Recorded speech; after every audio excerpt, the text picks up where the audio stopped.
యేసుక్రీస్తు నామంలో మీకు మీ కుటుంబానికి క్షేమం కలుగునుగాక. ఎలా ఉన్నారండి? అందరూ బాగున్నారా? దేవుని దయను నిర్లక్ష్యంగా చూడకు, అయినను మీరు ఆ మాట విననుల్లని ఎడల మీ గర్భమును బట్టి నేను చాటునే ఏడ్చెదను అని ఇర్మియా 13:17 వాక్యం ఈ విధంగా మాట్లాడుతుంది.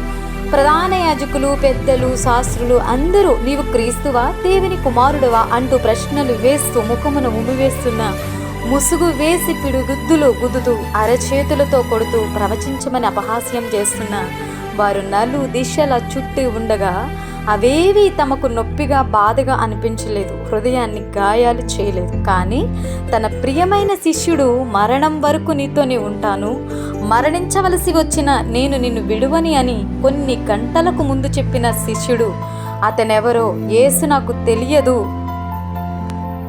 అని శాపాలు పెట్టుకుంటూ ఒట్టు పెట్టుకుంటున్న పేతురు మాటలకు గాయపడ్డాయి. అందుకే పేతురు యేసు ఎవరో తెలియదు అని ముమ్మారు చెప్పిన తరువాత కోడి కూయగా తన చుట్టూ ఉన్న జరుగుతున్న పరిణామాలను, నిందలను, అవమానాలను, అపహాస్యములను లెక్క చేయక పేతురు వైపు చూచాడు ప్రభువు.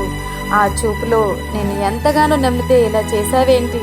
నేనెవరో నీకు తెలియదా? 3.5 సంవత్సరములు కలిసి తిన్నాం, కలిసి పడుకున్నాం, నా ద్వారా ఎన్నో కార్యాలు చేసావు, నాతో ఎంతగానో స్నేహం చేసావు, ప్రేమను పంచావు. కానీ ఇప్పుడు సమస్య రాగానే నేనెవరో తెలియదని చెప్పావు. నిజంగా నేను నీకు తెలియదా పేతురు అంటూ కొన్ని ప్రశ్నలతో, ప్రేమతో, దయతో, క్షమాతో పేతుర్ని చూశాయేమో ఆ కళ్ళు.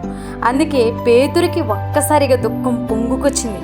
యేసయ్య మాటలు, ప్రేమ, దయ గుర్తుకొచ్చాయి. అందుకే వాటిని తలపోయచూ వెలుపలికి పోయి సంతాపపడి ఏడ్చాడు. ఆ మనుషుని నేను ఎరగనని చెప్పి శపించుకొనుటకు ఒట్టు పెట్టుకొనుటకు మొదలుపెట్టెను. వెంటనే కోడి కూసెను. కనుక కోడి కూయకు మునుపు నీవు నన్ను ఎరగనని ముమ్మారు చెప్పేదవని యేసు తనతో అనిన మాట పేతురు జ్ఞాపకం తెచ్చుకుని వెలుపలికి పోయి సంతాపపడి ఏడ్చాడు. మత్తయి సువార్త 26:74.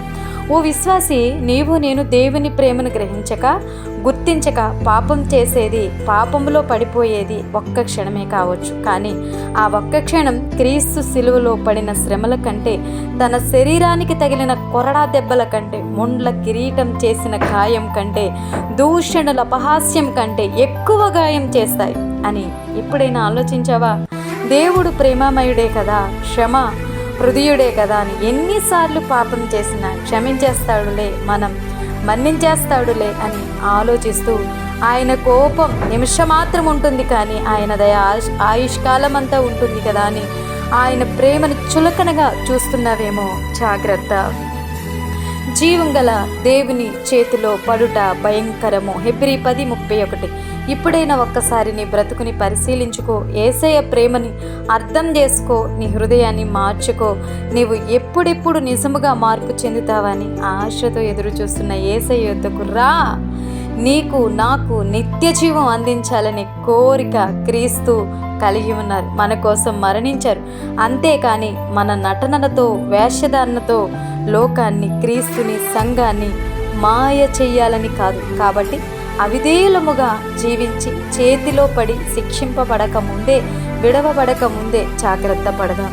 పేతురు వలె పశ్చాత్తాపపడి క్రీస్తుని ఆశ్రయించి ఆయన బిడ్డగా జీవించుదాం. ఈ మాటలు మిమ్మల్ని ధైర్యపరిచినట్లయితే లైక్ చేయండి, షేర్ చేయండి, సబ్స్క్రైబ్ చేయండి. God bless you all. దేవుడు మిమ్మల్ని, మీ కుటుంబాన్ని దీవించి ఆశీర్వదించును గాక. ఆమేన్.